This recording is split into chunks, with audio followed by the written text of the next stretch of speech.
Now, huge news at the Doggies. Bulldogs reportedly have pulled out of the race for Mitchell Moses, according to Feel Good on Twitter, saying they have other priorities at this time. Karl Oloapu signs with Bulldogs after Broncos granted him an early release, and there is reportedly a $500K transfer fee. This is what he said about the Broncos last year.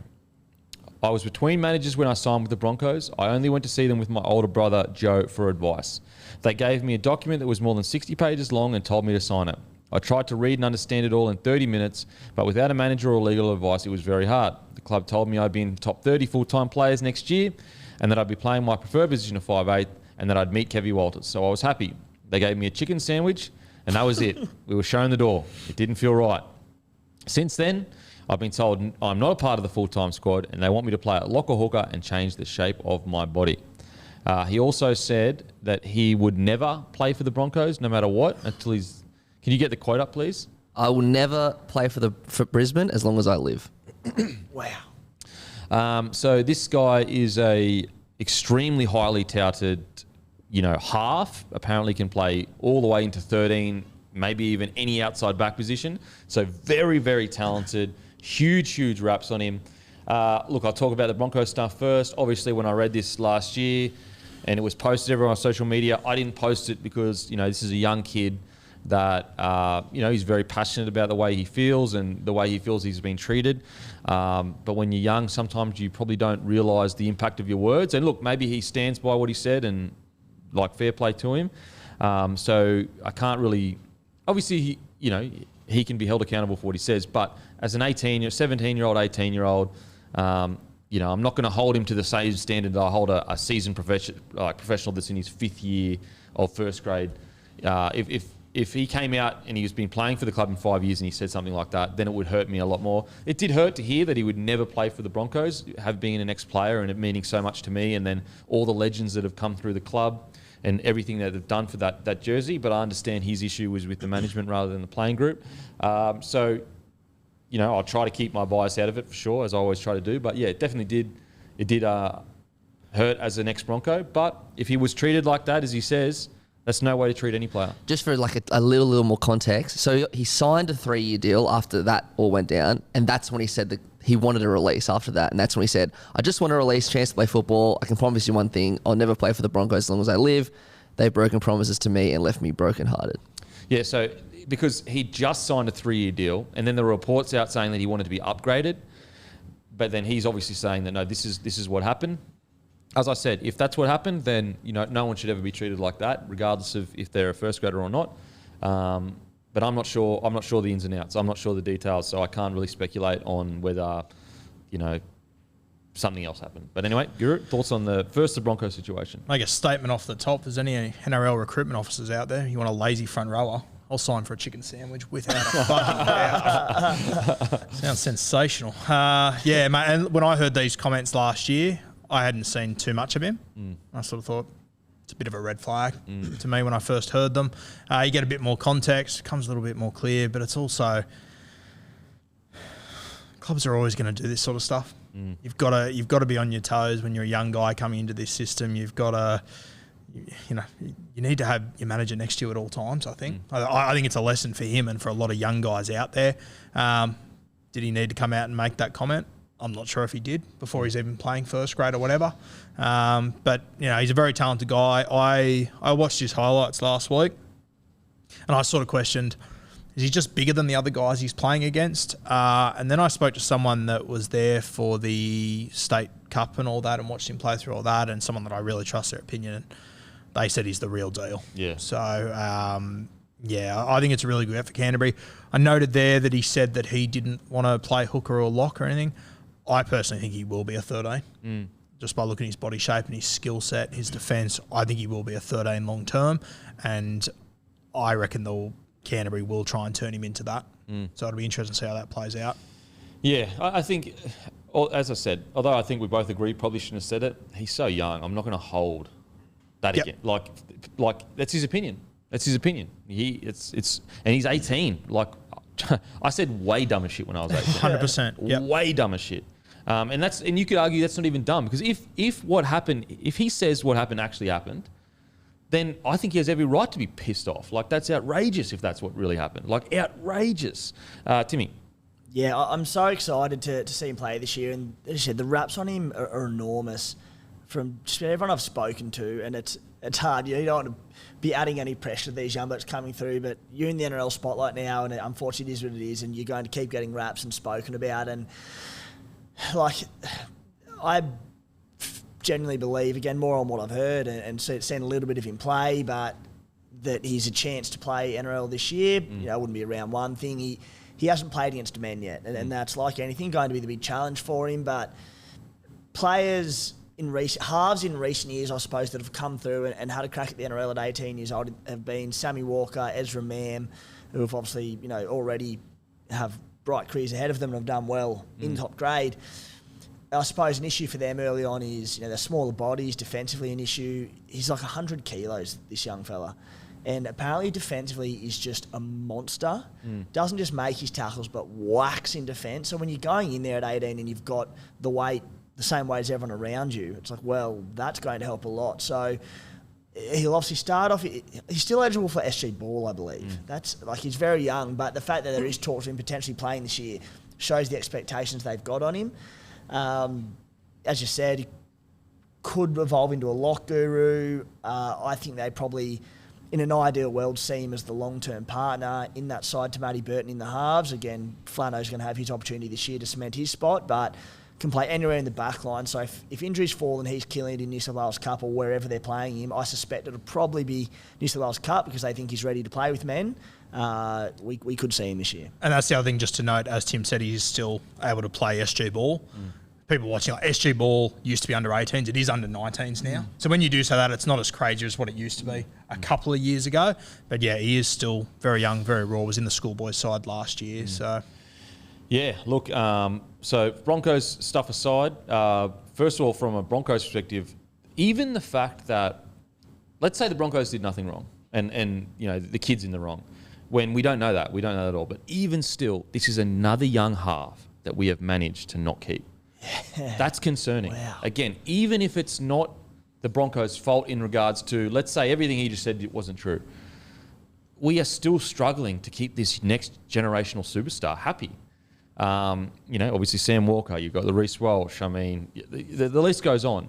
And so Broncos really need to look at that pathway system and going, what is happening here where players are getting so upset that they're willing to leave? Now, like, let's say what the kid has said is true, Karl. Let's say what is true. Like, there is a world where something like that could happen. There is a world where, because he's 17, 18, he's already signed onto the club. Yeah, we've already got him. Yeah, no, we'll come see him in a few weeks or whatever. But whenever you hear about the Storm, you know, the Roosters, identifying a player and going after him, Bellamy, I remember the story, Bo Champion, who had just like one good year, but the Storm wanted him to come. And we're not talking about like Mick Crocker or anything. We're talking about Bo Champion, who, you know, all due respect to him, had a really good year, but he wasn't an international or anything at that stage yet. And he was telling me that Bellamy was sending him like texts that were like paragraph after paragraph, saying what he wanted, how important he would be for the club, all this kind of stuff. Now, I don't know whether that's what the Broncos are or are not doing, but we clearly have an issue with the step between our first grade squad and underneath. When it comes to halves, we're really struggling. We're really, really struggling. And so I hope that isn't what happened, where he just walked in and was just handed a contract and here's a sandwich, see you later. Because if he's even 80% as good as what people think he is, he should have the red carpet rolled out for him, mate. And I understand you don't want to make him entitled, but at the same time, you also want to show them the respect and the importance they will become to the club. So from that perspective, again, I don't know the ins and outs. I don't know who's right, who's wrong. At the end of the day, the Broncos have lost another good half. That's all that matters, in my opinion, and that's disappointing. But, you know, maybe they're trying to set standards. I'm not sure. Now, onto the Bulldogs. Incredible good get. Incredible. Like, the Bulldogs as a club turnaround in this last, 12 to whatever months has been nothing short of phenomenal. To get a guy that won Player of the Tournament at 13 for Australia. Yep. Player of the Tournament. out of a contract with the Broncos. And I understand they reportedly paid a fair bit for him. But again, these are the big plays that can change your club's trajectory. Now, imagine this. Imagine Nathan Cleary, when he was coming through, a club took the gamble, let's say the Warriors, and did everything, paid Ivan Cleary $1.5 million to get his son there. These are the big gambles that they can obviously blow up in your face, for sure. This doesn't seem like too big of a one because he's not on $1 million a year. Imagine a club had been able to get Nathan Cleary when he was 18. Because the raps on this kid are probably similar, maybe even more than when Cleary was coming through. Now, Cleary obviously has gone on to be, on target to be one of the greatest of all time.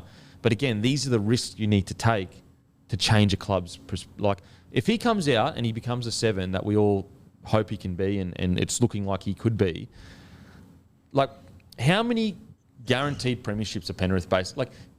Cleary could go to any club right now, in my opinion, and take that team to a premiership in the next 10 years. I honestly think that's how good he is. Yep. So when you get a young talent that is, again, he hasn't played first grade, we don't know what he's going to be, but you still have to risk something to get guys like this. Incredible get from the Bulldogs. And I'm happy for the kid as well. He would be stoked. He's got Gus Gould down there. They're backed by the Laundy Group, which is a massive group. It is extremely exciting times for the Doggies. So exciting, the fact that they're willing to pull out of the Mitchell Moses race publicly and go, nah, this is the kid we're going to follow after. And it will be interesting, as you said, he could be the long-term partner to Matt Burton. And, using the example of Nicho Hines before, like we said, at the start of last year, we sort of looked at Nicho Hines and went, he's not your traditional 7. Is he going to be okay? But he's the best player on the field. You want him to take control of that side. It could be Matt Burton in a similar spot. Yeah. Yeah, it's a good point. In a year or 2 years' time. That's a really good point. It could be this kid potentially, but I would more lean towards maybe Matt Burton. The halfback spot, it seems like you can get away with it being a little bit more orthodox, I guess you could say. Unorthodox, sorry, to make it work. Well, look, if he's already got this amount of raps on him, he's clearly got the potential and ability, if he's willing to work hard enough, to probably play anywhere in the back line. And from 13 all the way to 1, he's clearly got the talent. It's just a matter of where he wants to focus that talent on. And I'd say if he doesn't want to be a 13, I think the biggest thing going against him, as Tim said, his defence is fucking incredible. You watch his highlights, and it's his defence that stood out to me. And just quickly, there might be some people going, why are you talking about the kid? It's too much pressure. He's only 18, rah. The reason why I'm okay with talking about him on the podcast is because he's come out and spoken publicly multiple occasions now. So he's clearly okay with being in the public eye. It'd be different if he was an 18-year-old and we'd never seen a quote from him. That's where I try not to speak about. Even when Suoliti came through, for a while we didn't hear any quotes or anything like that. So I tried to stay away from the topic. But for people that are he hasn't played first grade yet, wait till he is. It's it does seem like he's okay with being in the limelight because he's already been talking to media and all that kind of stuff. And as you said, mate, it's the fact that the Doggies have pulled out of the race for Mitchell Moses, who they were very keen on. They've gone, nah. They're clearly investing in their youth. They're taking the same model that Gus Gould had at the Panthers and planning for the future. The average age of their squad is 24. I wouldn't say there's any ageing players in their squad that are sort of in the twilight of their career and on a downward trend. They're just, every player in that squad is on the up, building for the next couple of years, and they've gone, all right, let's get the young fella in there and then save an extra $1.5 million that we would have paid for, more over several seasons for Mitch Moses and bolster our depth across the rest of the squad. Yeah. So they've put a lot of faith in him to, fulfill his potential in coming years. As we mentioned, it'll be really fascinating to see where he ends up position-wise. If it is that lock forward, what have we spoken about the last 12 months with the Doggies? It's that ball-playing lock they don't have. Yeah. If he's that good and let's say even if not this year, maybe next year he gets his NRL crack, he could be their ball-playing 13, couldn't he? For sure. And I think also it kind of, you never want a club to go, we can't win the comp this year. But I think most clubs are realistic in they look at their roster and go, we probably can't win a comp this year. So instead of trying to patch holes and win a comp in 12 months' time by going out and signing, how about we go, okay, this squad that we've got currently is probably going to be ready in 2 to 3 years, which I actually think is a reasonable, people might say, that's crazy, they're not even in the top 8 yet. I think it's reasonable to say that they have the potential to be challenging for a premiership in 2 to 3 years. Will they do it? That remains to be seen. And guess who is going to be firing in 2 to 3 years. It's going to be the next big thing that's coming through the junior system. If you would have said at the end of 2019 that the Panthers, who had just lost James Maloney and had hardly any rep players, were about to go on a big run, you would have got laughed at. I think Canterbury are building a really solid squad here. Yeah, for sure. They've got, I sort of went through my team the other day. I don't know if Andrew Davies going to be in my best 13. He's a tremendous player. They've got good young outside backs, some of the best young outside backs coming through. They've got the 6. They've now got the 1. They've got the 9. So let's say Flano does cement that 7 spot. You have a spine of Marnie, Burton, Flano, this young Karl at 13, and Critter at fullback. Like, it's fucking good, man. You telling me that isn't close to being good enough to challenge for a top 4 spot? And this kid doesn't even have to be as good as what people are saying. As you said, if he gets to 70% in that squad, Yeah. it'd be fantastic. Yeah. We're talking about a guy that won player of the tournament at the Australian. And this is also where you go back and you look through premiership winning teams. They always have guys that they get the best out of them a little bit earlier and they don't cost as much. This could all time perfectly over the next 2 or 3 years. Oh, absolutely. So really exciting. They've also, Kempy signed, don't know if it's officially signed or reportedly, but Damon Marshall, another really highly regarded prospect from Townsville. He signed. Heard he's a bit of a Paul Gallen clone, just one of them coach's gifts, just does everything right. He's the hardest trainer. He's a workhorse. So another really good signing there. They're just really... Dom Young, we'll get to it, but he's apparently toured the Bulldogs facility. Yeah, chat around Dom Young. Yep. As Guru mentioned with Andrew Davey, we see how highly regarded he is or has been at previous clubs. They're just stacked with good players. Have you had any word of recruitment officers in the game that go out and look at players play? This Karl kid, where do they kind of land him at? I have heard... I've heard as good as it gets sort of thing for someone who's yet to be tested against men. So I've asked around and been Isaiah Katoa might be a good comparison, and they've said there's no reason why he can't be every bit as good as what we think he's going to be, if not better. The thing is, we've obviously seen Katoa play against men at the World Cup, but Katoa territories, if not better. The other one who, a bit of word around, Jacob Preston, who signed from the Roosters, an edge back rower. Apparently having a really, really big pre-season at the Bulldogs. He might feature at some stage as well, so another one to keep an eye out for. Mate, the doggies, they're moving and shaking. And Frank Pello, we haven't even mentioned him. Yeah. He could be another one that explodes. Yeah, and for sure. I mean, you'd be a brave man to bet that the last Panthers walked in there. Yeah, it's true. It's true. Yeah, Spencerino, who knows? Sorry, Penny Panthers fans. The drums are beating. So look, really exciting. As I said, in regards to the Broncos comments, yep, bit hurtful. He's 18 though. I'm not you can't expect 18-year-olds to. And if he meant it, it's his opinion. I respect his opinion. So don't. If you are a Broncos fan, although it hurts to lose a superstar like this, just remember what you were like when you were young and the things that you said. Now, again, he may stand by it for the rest of his days. Then it's just a difference of opinion. He has a different opinion. So don't hold it against him too much. And for Doggies fans, get excited. Get super excited. For example, all that hype around Suoliti, when he came through, a lot of people are who is this kid? And, he hasn't played first grade. There's 16 other clubs right now that would fucking kill to have a guy like Suoliti. He has gone on and he's not even close to his potential yet.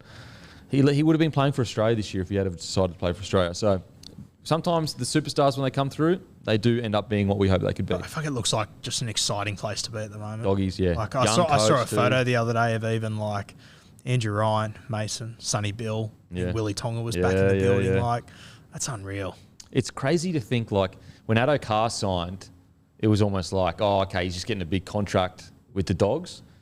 But no, Addo Carr was no, I have a vision for this club and I want to be a part of its change. And he was almost one of the first domino effects. I'm not sure if he was the exact first, but he was at least one of the first domino effects of this club is changing. I love. Are we about to talk about the captains? Yeah. Okay, I'll save it. Yeah, I was just going to say as well, it's with the squad they're building and the youth that they're bringing through, could see ourselves spend a bit of time at Belmore Oval on the hill this year watching a few of their games because love getting out to a game out there. Guru will be up there with his Guru's already notepad. got his tickets. Guru's already got his season pass. That's one of the highly regarded scouts in the NRL. They don't even have season passes. He just has one though. Yeah. Like he goes to each junior club, says, "Can I get a season pass?" Like, mate, we don't do season passes. Like, oh, but it's the Guru, so we'll give you one. Make it happen.